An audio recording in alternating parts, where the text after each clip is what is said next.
मैंने उनकी माताजी से प्रश्न किया कि जब आप प्रेग्नेंट थी तो उस समय पर आपके घर की परिस्थिति क्या थी। उन्होंने कहा सब कुछ ओके था। मैंने कहा क्या आप टेंशन में रहती थी, किसी से बोलती चालती नहीं थी। उन्होंने कहा हाँ दीदी, मेरे घर में एक बहुत बड़ी प्रॉब्लम उस समय पर हुई थी और मैं इतना टेंशन में रहती थी, इतना गुस्से में रहती थी, मैं घर में किसी से बात नहीं करती थी। ये उन्होंने स्वीकारा। वो बात नहीं करती थी, उसके कारण उनका वार्तालाप किसी से नहीं होता था। तो वो जो भैया अंदर थे उनको कोई शब्द सुनने को नहीं मिले और उनकी जो शब्दकोश था वो कम हो गया। आज की डेट में वो बच्चा 6 साल का बच्चा है, वो कुछ भी नहीं बोलता।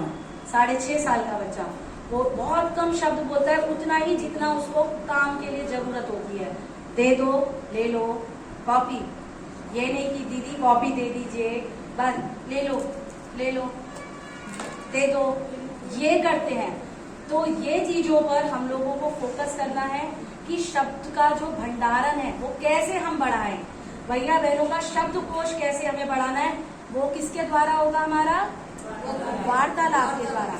बच्चे क्या करते हैं, हम लोग भी काम चलाते हैं। जैसे उन्होंने जैसे कहा मैम तो आपने तो उंगली देखते ही बोल दिया ठीक है जाओ, इतनी ही बात होती है। कभी कभी होता है ना सबके साथ ऐसा। आप उनकी पूरी बात उनको बोलिए, क्या आपको इशारे समझ आ रहे हैं, आप लोग इंटेलिजेंट लोग हैं, इशारा समझते हैं। लेकिन अब हमें अपने इंटेलिजेंसी को नहीं दिखाना, उनको ध्यान देना है। उनसे पूरी बात पूछिए कि वो क्या चाह रहे हैं, कहाँ जाना चाह रहे हैं। ये उंगली दिखाकर वो कहाँ जाना चाह रहे हैं। तो जब वो कहते हैं मे आई गो टू वॉशरूम, तभी आप उनको यू में गो, और आप भी पूरा बोलिए, इशारे से मत भेजिए, पूरा बोलिए ताकि उनको भी ये पता चले। जब दीदी यू में गो बोलेंगी मुझे तभी जाना है, और उससे क्या होगा, वो भी सीख गए यू में गो। इसका मे आई गो टू वॉशरूम का आंसर क्या है, यू में गो। ये वो सीख रहे हैं। आपका छोटा सा काम किसी के जीवन को बदल सकता है, इस बात का ध्यान रखिएगा। इशारों में काम मत चलाइए, थोड़ा सा ध्यान रखिए कि ज्यादा से ज्यादा वार्तालाप के अवसर बच्चों को भी दें और आप भी बोलें। ठीक है, नेक्स्ट अब आ गई रीडिंग स्केल। अभी हमने स्टार्टिंग में जो है केवल वो करे थे, साउंड्स किए थे, और अब हम लोग यहाँ पर जैसे रीडिंग विद पिक्चर और विद अंडरस्टैंडिंग, हमें समझ भी आना चाहिए कि ये क्या है। तो जैसे वहां लिखा है CAT, क्या हो गया, कैट। वहां बन भी रही है कैट, उधर PEN, पैन। तो पैन बन भी रहा है। पैन को हिंदी में क्या बोलते हैं, कलम बोलते हैं। कैट को हिंदी में क्या बोलते हैं, बिल्ली। कैसा साउंड करती है, वैसे बोलती है म्याऊ। जरा ढंग से बोल के बताइए, है ना, ऐसे बोलती है। और बिल्ली की दुश्मनी किससे रहती है, लगभग चूहे से। ऐसा चूहे ने क्या बिगाड़ा बिल्ली का, पता नहीं, किसी को जवाब नहीं पता। चूहे ने कुछ नहीं बिगाड़ा, चूहे भैया को तंग करते हैं, इसलिए आपस में दोनों की क्या रहती है, दुश्मनी, नोक-झोंक रहती है। छोटी छोटी बातें हम लोग बच्चों से, बच्चे बताएंगे छोटे छोटे वाक्य है। चूहा कहाँ रहता है, बिल में। बिल कहाँ बनाता है, जमीन में, घर में। चूहा क्या खाता है, नहीं, आप पूरी बात बताओ, अनाज खाना, ये नहीं, आप बोलो पूरी बात बोलो।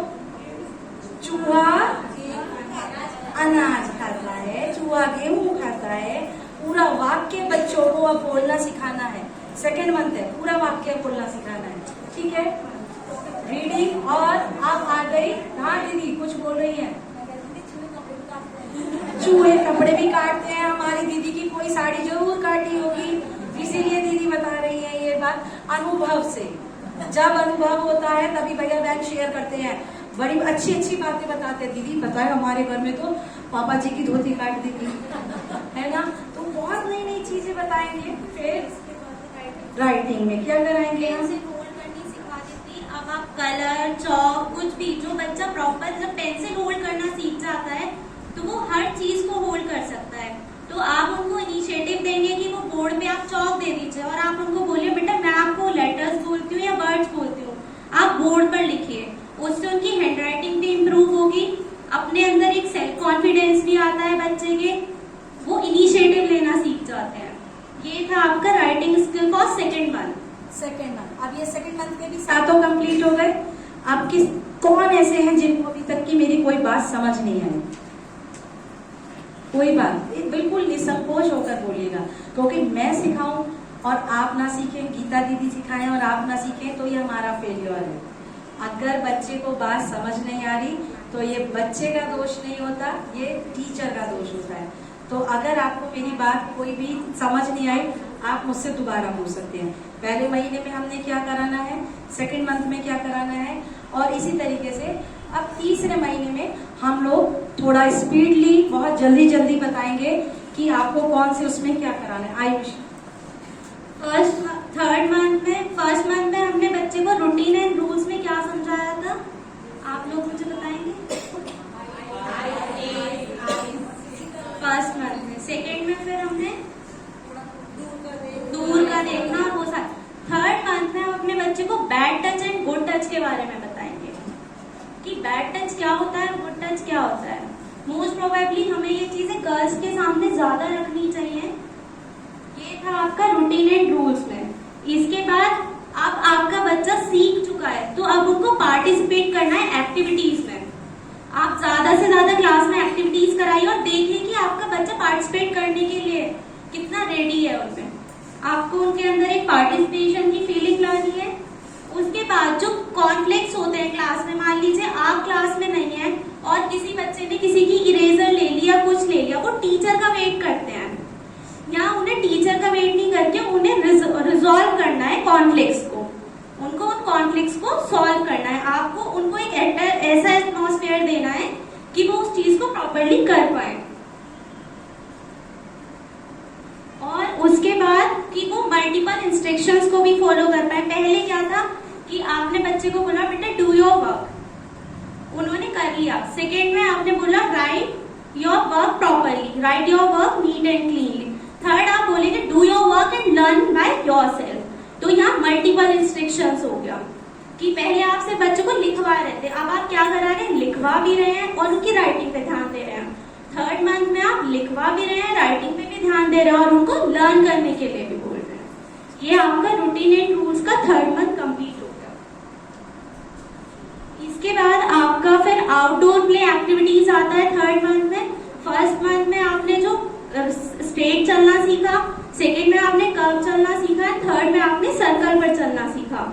फिर अब हम अपने बच्चे को यहाँ डांस ले सकते हैं, डांस, योगा, एरोबिक्स, जिस चीज में उनका इंटरेस्ट हो। अब हमें उनका इंटरेस्ट पता करना है।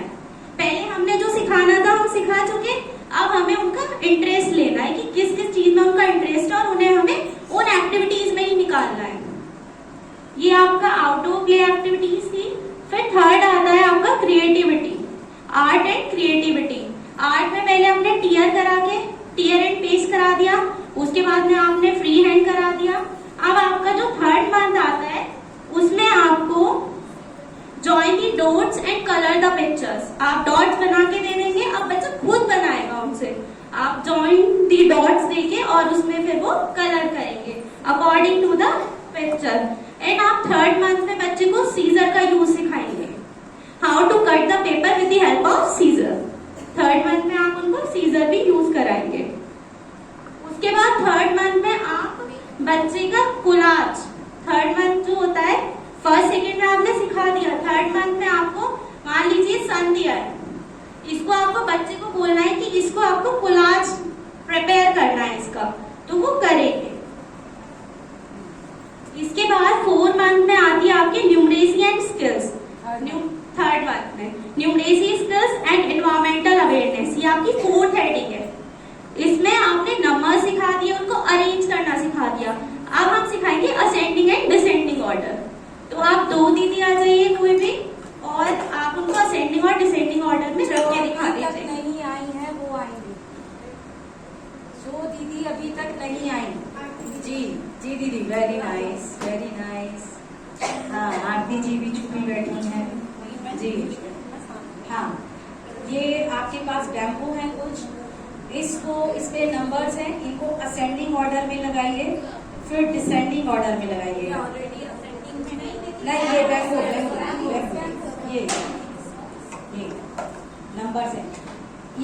मटेरियल से हमारे पास एक डंडा पड़ा हुआ था, इसी को कट करके और बना लिया एक हमने TLM तैयार किया है। इसको हम मल्टीपर्पज यूज भी कर सकते हैं, इसमें हम हिंदी में भी लिख सकते हैं और ऊपर इसमें देखिए जैसे नंबर पेस्ट है तो हिंदी में भी एक है, एक, दो या ONE1 TW2 इसी के ऊपर करके हम लगा सकते हैं।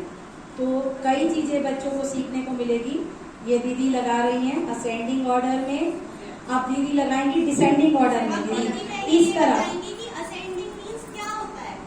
आप ये बताएंगे बढ़ते हुए क्रम में, ये हम सीढ़ियों में भी कराते हैं, जीने पर स्टेयर्स पे। जो बैम्बू स्टिक्स है वो कटिंग भी ऐसी है, छोटा बड़ा बड़ा एंड देन उससे बड़ा, असेंडिंग ऑर्डर छोटा से बड़ा और टैग नंबर सबसे बड़ा। अब दीदी आप डिसेंडिंग ऑर्डर में लगाइए, ठीक है जी।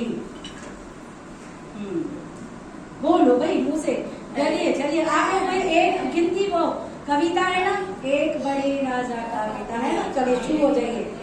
एक बड़े राजा का बेटा 2 दिन से ना पलंग पे लेटा, 3 महात्मा देखने आए, 4 दवा की पुड़िया लाए, 5 घंटे बाद खिलाई, 6वें घंटे होश में आया, 7वें घंटे उठकर बैठा, 8वें घंटे हाँ से बोला, 9वें घंटे दौड़ से उड़ा, 10वें घंटे दौड़ लगाई। ऐसे हमने गीत भी किया और यहाँ असेंडिंग डिसेंडिंग ऑर्डर भी हमने सीखे। इसमें हम असेंडिंग डिसेंडिंग हमारे पास कुछ नहीं है तो जरा एक दीदी 2-4 दीदी खड़े हो जाओ और दीदी आप 5 आगे की दीदियां खड़े हो जाइए, 5 दीदी आ जाइए। अभी नहीं अपने आप नहीं, बस आप तो खड़े हो जाओ बस, ठीक है आ जाओ दीदी, आप भी आइए, ठीक है। एक दीदी आप भी आ जाओ, ठीक है। हाँ रमा दीदी आप भी आओ, चलिए दीदी आप आइए और दीदी आप खड़े हो। हाँ बस अब आप लोग जहाँ खड़े हैं वहीं खड़े रहिए। दीदी इनको असेंडिंग ऑर्डर में लगा दीजिए।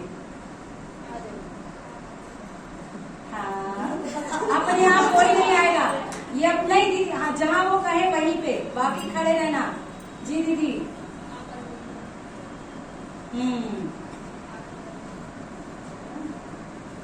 जी हाँ जी गुड हाँ। और अब आप कहाँ खड़ी होंगी, कहाँ फिट होंगी आप, यहाँ फिट होंगी। तो ये असेंडिंग ऑर्डर डिसेंडिंग ऑर्डर अपने फ्रेंडों से भी करा सकते हैं, कोई TLM नहीं चाहिए।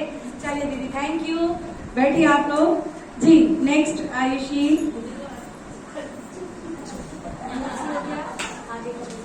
नेक्स्ट है आपका ओरल एक्सप्रेशंस। ओरल एक्सप्रेशंस में पहले हम बच्चे को सिर्फ ओरल करना सिखा रहे थे, अब हमने बच्चे को स्टोरी बताई। जैसे मैंने एक स्टोरी बताई, 2 भाई थे, एक का नाम राम था और एक का नाम श्याम था। अब मैं बच्चों से क्वेश्चन पुट अप करूंगी कि वो मेरी बात कितने ध्यान से सुन रहे हैं। तो अब बताइए जो स्टोरी में कितने भाई थे, 2, दोनों का नाम क्या था, इसका मतलब आप सब मेरी बात अच्छे से सुन रहे हैं।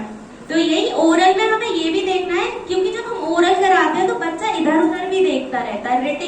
राइटिंग में क्या होता है कि उनको कंसंट्रेशन के साथ लिखना होता है।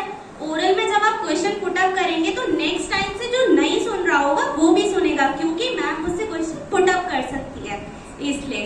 और एक्सप्रेशंस जो शो करेंगे, जैसे मैंने आपको एक्शन वर्ड्स करा दिए है ना, पहले मैंने करा के दिखा दिए हैप्पी, तो अब आप सब हैप्पी का एक्सप्रेशन दीजिए मुझे। सैड, क्राइंग, इसका मतलब कि बच्चे मेरी बात अच्छे से सुन रहे हैं और उनको मेरी चीजें समझ भी आ रही हैं। ये था हमारा ओरल एक्सप्रेशंस में। इसके बाद आपका रीडिंग स्किल, सेकेंड मंथ में जो हमने रीडिंग कराई थी वो with the help of symbols कराई थी। बच्चा अगर वर्ड को भी प्रोनाउंस नहीं कर रहा तो उसने पिक्चर देखी, ये कैट बना हुआ है तो दैट मीन्स कि कैट ही लिखा हुआ है। सेकेंड मंथ में सिंबल के साथ कराई थी। अब थर्ड मंथ में दीदी इन सिंबल्स को इरेज कर देंगी और आपको प्रॉपर प्रोनाउंस करना है कि क्या वर्ड लिखा है।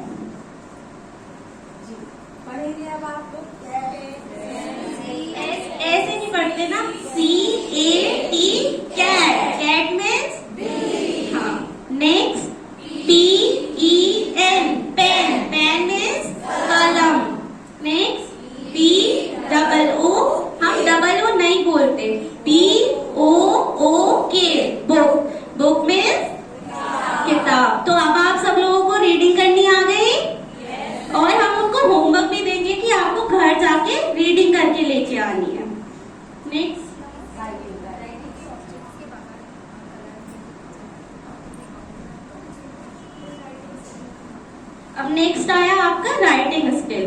राइटिंग स्किल में अभी हमने बच्चे को सिर्फ लिखना सिखाया था, लेकिन अब हम ये देखेंगे कि वो प्रॉपर लाइंस में लिख रहे हैं, जो उनकी ऊपर वाली लाइन होती है वो टच हो रही है या नहीं हो रही है, मैथ्स में वो प्रॉपर बॉक्सेस के अंदर लिख रहे हैं नंबर्स या नहीं। क्योंकि आप जब फ्री हैंड सिखा रहे थे तो हमारा तब क्या काम था कि बच्चे को लिखना आ जाए। अब लिखना आ गया है तो उनकी राइटिंग इंप्रूव कब होगी, तब वो प्रॉपर चीज को बनाएंगे। जब प्रॉपर ट्रेसिंग करेंगे किसी वर्ड की या अल्फाबेट की तो उनको वो प्रॉपर लिखना आ जाएगा। जैसे इसमें मैम ने कहा था कि आपको कलर करने हैं फर्स्ट मंथ में बच्चे ने कलर किया, देखिए आधा सर्कल छोड़ दिया या फिर बाहर कर दिया। लेकिन अब आपको थर्ड मंथ में ये ध्यान रखना है कि प्रॉपर कलर हो, कोई स्पेस नहीं बचे और कलर बाहर भी नहीं निकले। सेम वही कि जो बच्चा लिख रहा है वो प्रॉपर लिखे, जो आपने उनको कमांड दी है, और लाइन में लिखे और बाहर नहीं निकाले, और नीट एंड क्लीन अपना वर्क करे। ये था हमारा 3 मंथ्स का। और इसी में ही मैथ्स का है कि आपने कितने how many circle in colour, तो उतने ही नंबर्स आपको यहाँ पे लिखने हैं, और जो अक्षर है उनसे कितने शब्द बनने हैं उनको भी राइट डाउन करना है। तो ये था हमारा विद्या प्रवेश का 3 मंथ्स का मॉड्यूल। आई होप आप लोगों को सबको समझ आया होगा कि 3 महीने में, और ये हम अपने शिशु वाटिका के सभी बच्चों को कराएं। तो ये एक TLM दीदी ने तैयार किया था, इसको शो कर दीजिए रखना ही। हम इस तरीके से छोटे छोटे वेस्ट मटेरियल से TLM तैयार करें। अपने पास स्कूल में बहुत सामग्री होती है, रद्दी, अपने गत्ते, डिब्बे, कागज, जो ट्यूबलाइट लगती हैं उसके ऊपर के कवर, आपके स्मार्ट क्लास बोर्ड आते हैं, सबके गत्ते सब यूज कर डालिए, सबका TLM बनाइए और बच्चों को सिखाइए। और मुझे लगता है आज के लिए इतना पर्याप्त है। ओवरडोज आप लोगों को ना हो गई हो, वॉमिट ना करें आप लोग जाते समय, तो थोड़ा सा अब इसको हम लोग अंदर अपने एक बार फिर से 7 जो हमारे शेड्यूल्स हैं उसे रिपीट करते हुए हम यहाँ से उठेंगे, एक सुंदर सा गीत गाते हुए कक्षा को अपनी छोड़ेंगे। क्या था पहला, हर महीने जो करना है पहला काम, routines and rules. Second, outdoor games. Third, art and creativity. Fourth, numeracy skills. Fifth, oral expression. And sixth, reading skill. और आफ्टर दैट राइटिंग। इस 7 चीजों पर काम करेंगे। बच्चे का होलिस्टिक डेवलपमेंट, सर्वांगीण सर्वर्ग, जो समग्र विकास की परिभाषा है वो यही है कि समग्र विकास होगा उसका, और आपका बच्चा फिर स्मूथली आगे की क्लास में सब बच्चों के साथ रन कर सकेगा। Thank you, have a nice day.